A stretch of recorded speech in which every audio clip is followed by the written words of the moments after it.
Welcome to Robot Unicorn, hosted by my parents, Jess and Scott. I hope you enjoyed the episode. Hey friends, welcome back to Robot Unicorn. Today I have a big question that I want to answer. This is one of the most common questions I get from parents, also from educators, from camp staff, from basically anyone who works with a child or loves a child or has a child is, Jess, why won't my child listen? So today we are going to dive into listening. And I'm going to start by talking about 4 things that I kind of get curious about when someone comes to me with this question. So the first thing that I get curious about if someone says, Jess, my child won't listen, is does your child understand what you're saying?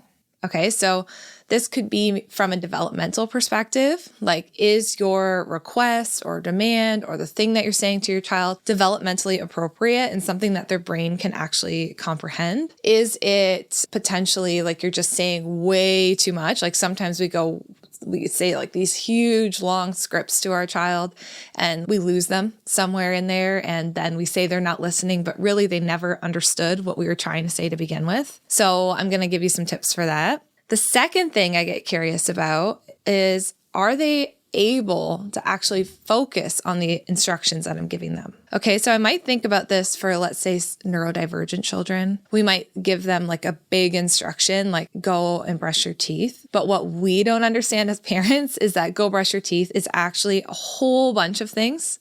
Let's say you have a bathroom upstairs. So it's go upstairs. It's get into the bathroom. It's pull out the toothpaste. It's put the toothpaste on the toothbrush. It's make the toothbrush wet. It's put the toothbrush in your mouth and then brush your teeth. So if you have a very young child or you have a child who has ADHD or is neurodiverse, a big request like that is actually a lot of different requests and your child might not be able to have the focus to get that one thing done. So we might have to break it down into smaller steps. This is kind of similar to the first one, but is this request developmentally appropriate? Okay, so I think this, let's say for a child and they're 18 months and their parent says, Jess, they won't listen. They won't sit at the dinner table. Okay, but now I'm getting curious. Okay, so how long are you asking them to sit at the dinner table? Well, I want them to sit for our 30-minute dinner. Okay, well, what I know is that an 18-month-old, it's not a developmentally appropriate request or thing to ask them to do to sit at the dinner table for 30 minutes. So they're not going to listen, not because they're a bad kid, but because they simply can't, from a developmental perspective, do what you're asking them to do.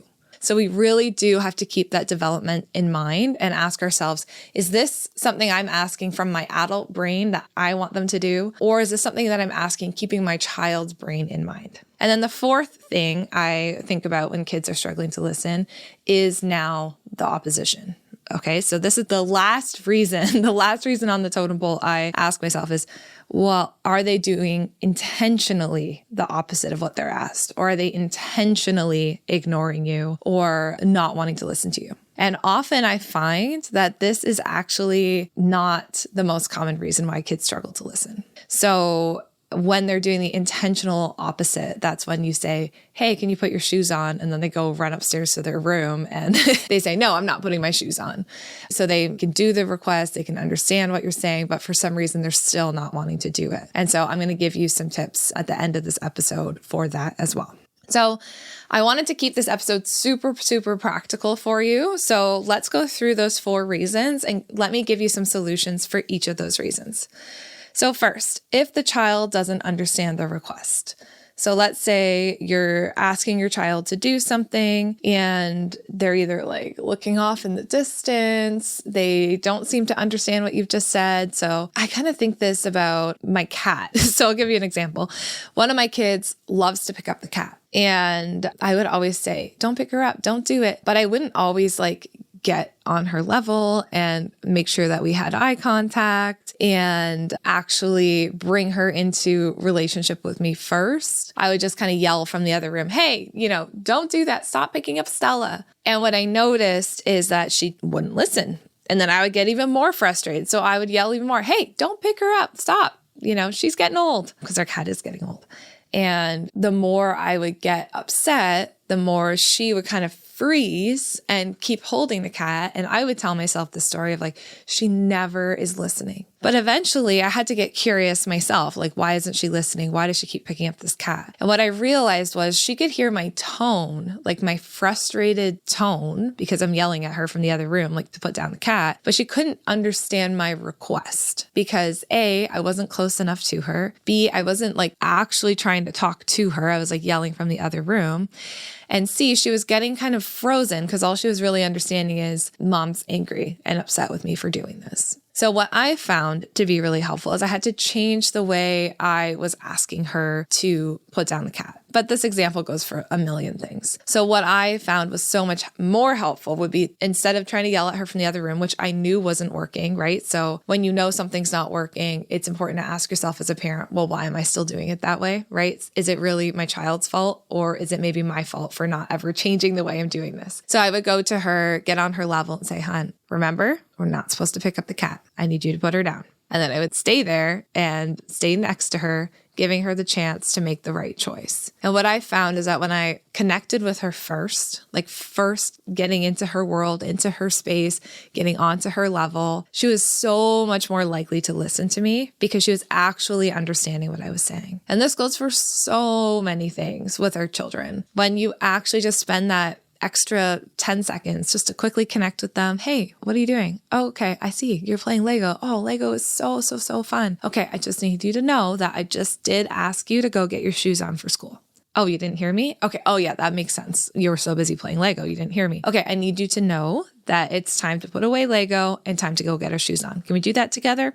Okay, great. Let's go. Notice the difference of that between like yelling at your child from the other room, like, hey, come put your shoes on. Your child might not be understanding that request, but when you get on their level, you connect with them and you find a new way to request or ask them to do something, it can really, really change things. Now, another thing, if your child's not understanding you or you're like, I keep telling them to do this thing and it just seems like they're not getting it, you can use play to show them what it is that you want them to do, like how you want them to do this thing. You can get the child to explain to you what they understand of your request. So I might do this with my bigger kids where I'm like, hey guys, this is what I need you to do. I need you to clean up all the toys in the living room, put them all away where they're supposed to go. And once that's done, we can go play outside. But only once that's done. Okay. Now I need you to tell me, what is it that I just asked you to do? Right. And then I want them to tell me, you said I have to clean up all the toys in the living room. And once that's done, I can go play outside. Okay, perfect. Yep. We're on the same page. Great. Okay. You go clean those up. I'm going to clean up the kitchen and then we can go play outside. So you notice how now we're kind of bringing our child into the request or the demand to make sure that they understand what it is that we're asking them to do. Another example might be like, hey, I'm going to set this timer. It's 5 minutes. As soon as you hear that timer go off, it's time for you to turn off the TV and we're going to go sit and have dinner together. Does that make sense?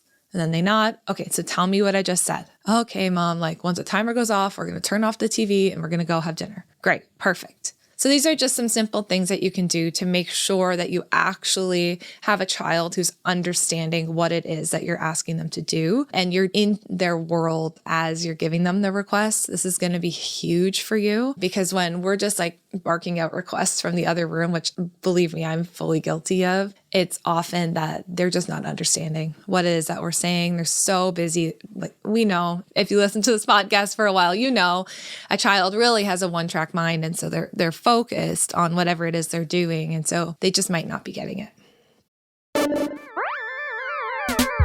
Hey friends, so at pickup last week, our daughter asked Scott a truly kind of tricky question in front of her younger siblings. Scott was telling me that when he heard a question like this, he used to panic, but this time he had a plan. And he said to our daughter, thank you for asking. Let's talk tonight when we've got privacy. And that's a line that he learned straight from our new body safety and consent course at Nurture First. So this new body safety and consent course is taught by me. So Jess, if you listen to this podcast, you know me. I'm a child therapist and a mom of 3, and I have taught body safety and consent education for years. This course takes all my years of experience teaching this education and gives you calm, age-appropriate language for body parts, consent, and boundaries. You'll learn how to teach your kids that no means no. You'll learn how to teach them to read facial cues. You'll talk about safe and unsafe touch, and you'll even teach them about their uh-oh feeling. There's guidance inside this course for the real life stuff, like tickling that goes too far, and even the difference between a secret and a surprise. We made this course at Nurture First because because research shows that body safety education helps kids speak up sooner. And we want that for our family, for Scott and I, but also for you. So check the course out at nurturedfirst.com/bodysafety. And to save 10%, use the code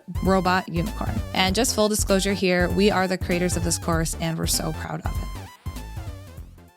So now let's talk about if the child can't focus on your instructions.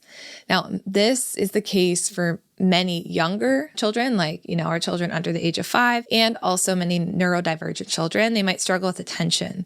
So it can appear like they're not listening, but if your child has ADHD, let's say, their request, so the thing that you just told them to do, maybe didn't get put into their working memory. So this means that they aren't trying to ignore you or not listen. They might just actually not remember it or hear it. And so let's say for an ADHD child, what I'm picturing is, the parent says, okay, go upstairs and put on your pajamas. And the child's like, got it.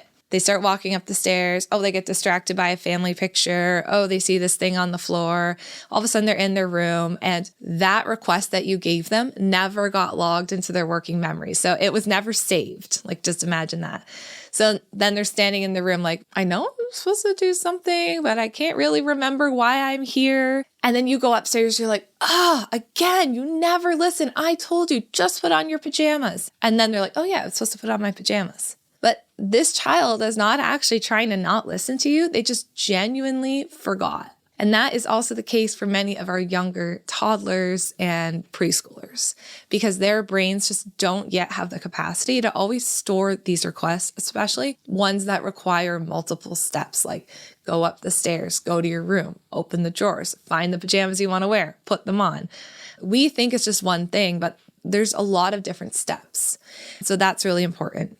It's also important with these kids, similar to what we talked about when they don't understand the request, to make sure that they repeat the request back to you, that you're on the same page. This can help it get logged in that working memory. Also, what I really like for these children, neurodivergent kids or our younger kids, is to really simplify the instructions and try and take it one step at a time. Right? So you might say, okay, I want you to go to your room and look at your chart. Okay. And then they might go to their room and you might have a chart on the wall that says getting pajamas on. And then the chart has all the steps for your child of what they need to do to remember how to get their pajamas on or to do their nighttime routine. And so you might want to pair a visual with some of these things that are easy for your child to forget.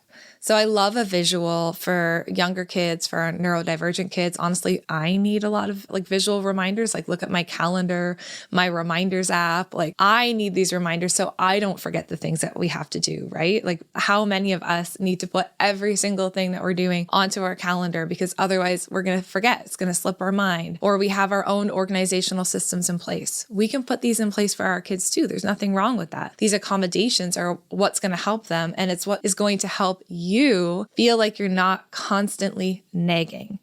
So again, you might have a visual on your bathroom wall that says, steps for brushing the teeth. And it's like, it breaks it down. And so then the only instruction that you have to give is, I want you to go upstairs and go look at your sign for what you need to do to brush your teeth. Got it? And then you get your child to say it back. Yep, I got to go upstairs. I got to go look at my sign for what I need to do to brush my teeth. And then once they see their sign, if they're forgetting what's next, then they can look back at that sign and kind of see it. And so I find that that's really helpful. That's really helpful in the classroom too. Sometimes we have big demands on our neurodivergent kids in the class too, right? Like something as simple as go to the bathroom and come back. Okay, well, there's so many things that I have to do. I have to walk to the bathroom. I have to find the stall. I have to use the stall. I have to wipe properly. Then I have to go to the sink and I have to remember to wash my hands with soap and water. And I have to remember to sing my alphabet while I wash it. So I wash my hands long enough.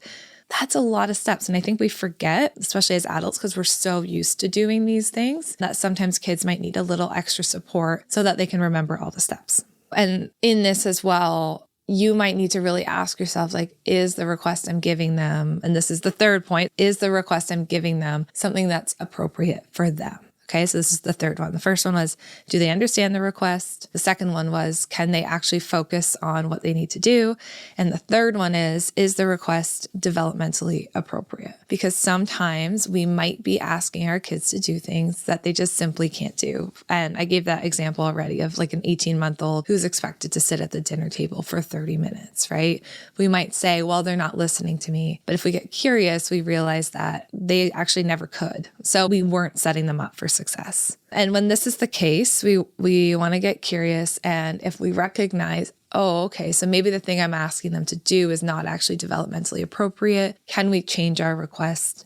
Hey, I need you to sit at the dinner table for 10 minutes. Can we put things in place to support them so that they can actually have some success meeting our expectations? With this, we might also see that sometimes there's some lagging skills. So let's talk about the brush teeth thing, right? So you want your child to go and brush their teeth and get ready for bed. Does your child know how to properly brush their teeth? Is that something that maybe they need some support to learn the skill of, like, I know even with my kids, it's like taking off the cap of the toothpaste and putting the toothpaste on the toothbrush, the right amount of it, that can be tricky. And so sometimes what I would do when I'm trying to teach them how to like get their toothbrushes even ready on their own in a calm, quiet moment outside of like the hustle of trying to get ready for bed, I might sit with them and be like, let's practice opening and closing the toothpaste. Let's just practice it.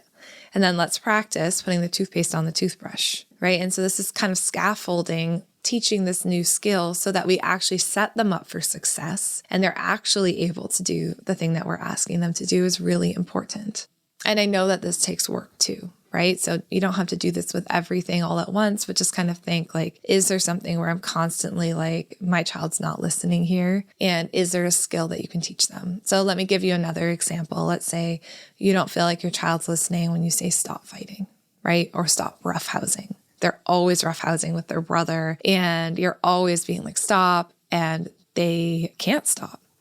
And so from a developmental lens, we need to see, let's say, two preschoolers who are wrestling with each other. Their brain doesn't have those breaks when those impulses are taking over, right? So they are like a race car. They're just like zooming fast, but they don't have the brakes. So what we're expecting from them to just stop wrestling when they're really in it and their body's moving and their impulses have taken over is actually not developmentally appropriate. And they probably don't have the skill to stop their own impulses. So what I would then focus on is, okay, I'm going to have to really get in there when I notice that the wrestling is escalating and like get my own body in there and be like, stop. Remember, we said when someone says stop, we put our hands up. So I'd give them maybe a little thing that they can do. Someone says stop, we put our hands up. And then what I would really do is be like, okay, boys, like we're fighting and we're actually like hurting each other. So that's not going to work unless I know that you can stop your bodies when someone says stop. So we're going to play some games to help you learn how to start and stop your body. And then you might play games with them like red light, green light, mother may I, what time is it, Mr. Wolf? These types of impulse control games that actually teach your child how to start and stop their body are really going to help them learn how to listen to you outside of that moment. So again, it's not that these boys who are roughhousing and who won't stop, even though you've told them 1,000 times to stop, are trying to not listen to you. It's developmentally not appropriate for us to believe that they could just stop their bodies right in that moment once their impulses have taken over. Stopping their bodies and controlling their impulses is a skill that we are going to have to teach them outside of that moment so that in that moment, their bodies remember how to stop themselves. I hope this is all making sense. Now I want to get to the final point that I have here, which is if the child is intentionally doing the opposite of what we ask them to do. This is often the case that I hear from parents, right? Like, okay, Jess, I know, like I've seen them put their shoes on 100 times. Like I know they know how to do that, but they're not listening. They're not doing it. So a couple things to break down even in that statement. Just because they've done it before doesn't mean they can do it every time. Okay. So first, I just want to remember that sometimes a child has done it before because the conditions were perfectly right. They had a great sleep the night before. They had a full breakfast. They're excited about where they're going. They can't wait to get out the door. No one's been yelling. Everybody's been in a good mood that morning. They're happy. So it's like, yeah, they're going to put their shoes on and go. But sometimes just with the wrong conditions, like they didn't sleep well, so now they're tired, and you didn't have a chance to give them like a really good breakfast, so they're kind of hungry, and everybody's been grumpy and yelling at each other. And now all of a sudden you're asking them to do something and their brain just like flips a switch and is like, absolutely not, I can't do it. And they just start melting down. So we have to remember that just because they've done it before doesn't mean they can do it every single time, especially for our little kids, especially for our neurodivergent kids. So when they're not doing the thing that you want them to do, we do want to get curious. We want to look at the whole picture of the day, right? And getting curious is a thing that we do internally. This is something that I think is often confusing, but getting curious is something, especially with our little kids, that we're doing in our own heads. So I'm thinking to myself when my daughter's like, absolutely not, I'm not going to put on my shoes or whatever it is. I wonder why. Like, why won't she put on her shoes right now? Is it that she's hungry? Is it that she's tired? Is it that it's really, really loud and overstimulating in here and that I just like put one more thing on her and she's like, absolutely not. Like, I can't do that. Is it that she doesn't want to go where it is we're going? Like, is she trying to escape going to school or procrastinate going to school? Is there something there? Has she just been like rushed all morning and she just like can't take being rushed for one more second? What's going on? So here's a few, like just to break down some reasons why kids often act a little more defiant. So first off, there might be a lagging skill. So again, something that they need to learn how to do. Maybe they have done it before, but they still need a little bit more practice doing it so that they can do it every time. Maybe there's a desire for connection. And so sometimes what will happen is like a child runs away from you, like, no, I'm not going to do it. But then they know when they run away from you, you're going to follow them. And now you're going to sit in their room with them and they have a big meltdown. They get lots of hugs and snuggles. And they know that running away works to get that need for connection met.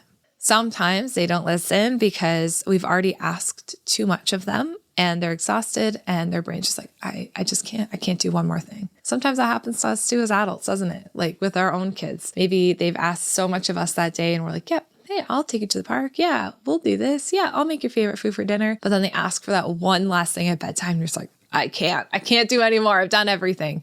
That happens to our kids too. Sometimes, especially for our neurodivergent kids, they're actually seeking a fight or a big reaction from you because it can get their need for dopamine met or like this like rush of excitement. So sometimes a kid knows if I say, no, I'm not going to do this to my parent, I know they're going to explode on me. And that brings like this rush of dopamine to my body that my body is craving. So I'm going to pick this fight. And so as parents, and I'll talk about this in a second, that's why we have to be mindful of our reaction. Sometimes, especially in moments when you're not really connected to your child, like let's say it's been a really tough week, you haven't had a lot of time together, maybe you've been yelling more than you'd like to. I see this especially when parents say like kids never listen. And when I can kind of hear resentment and frustration and bitterness building up in the parent, that often shows me, okay, maybe there's a connection piece that's going on here. Maybe we need to spend some time nurturing that relationship because we know, like therapists know, that when a child feels nurtured and feels connected in their relationship, they are also more likely to listen because they want to do well for you. They want to work for you. They love you. They respect you. They know that you are looking out for their best interests. But when you've been acting resentful or bitter or angry towards your child over and over and over, they kind of start putting up a wall and being like, why am I going to listen to you? You're going to be mad at me anyway. Okay, so we do need to be mindful of that as well. And then another thing, and we'll link in the show notes, I'll link episodes that we've done on showing up as a trusted leader, because a lot of this comes down to showing up as a trusted leader. But your child also might not listen to you if they don't trust that you're going to kind of stand firm to your boundary. So I kind of think of like the child who doesn't want to leave the park, right?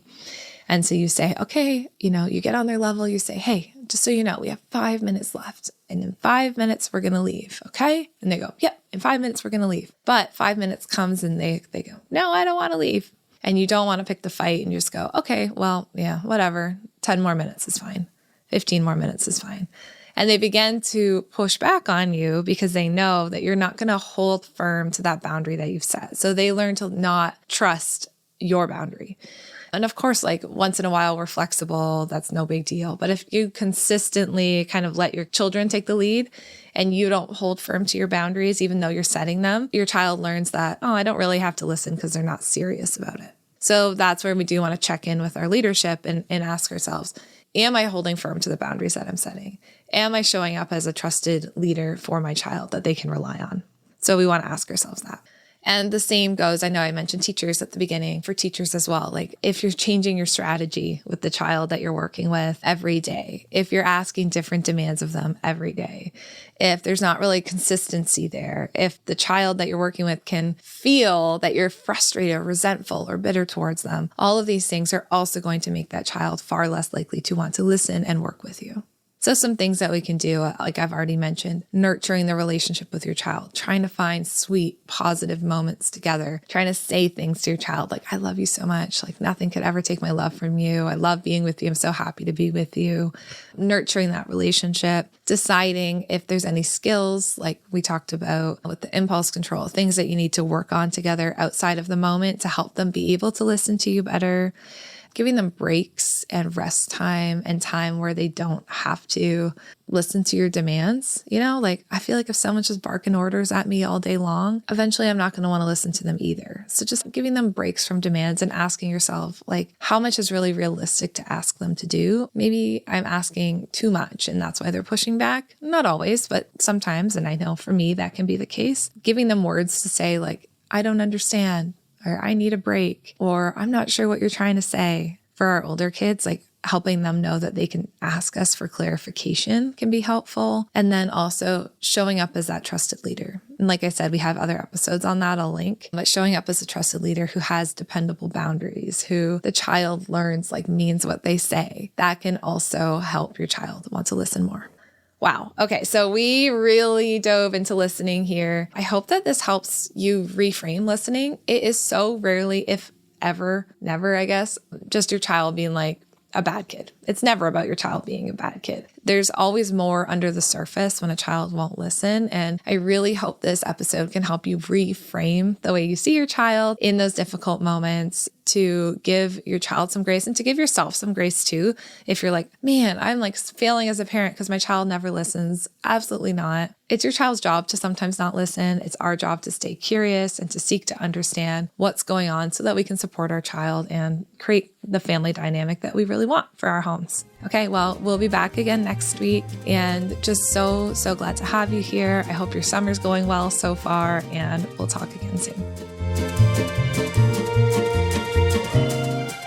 Hey friends, thank you so much for listening to today's episode. We are glad that you are here. If you enjoyed today's episode and found it interesting, we'd really appreciate it if you'd leave a rating and a review. Scott and I actually sit down together and read them all. A 5-star rating helps us share our podcast and get these important messages out there. Thank you so much for listening, and we can't wait to talk to you again next time.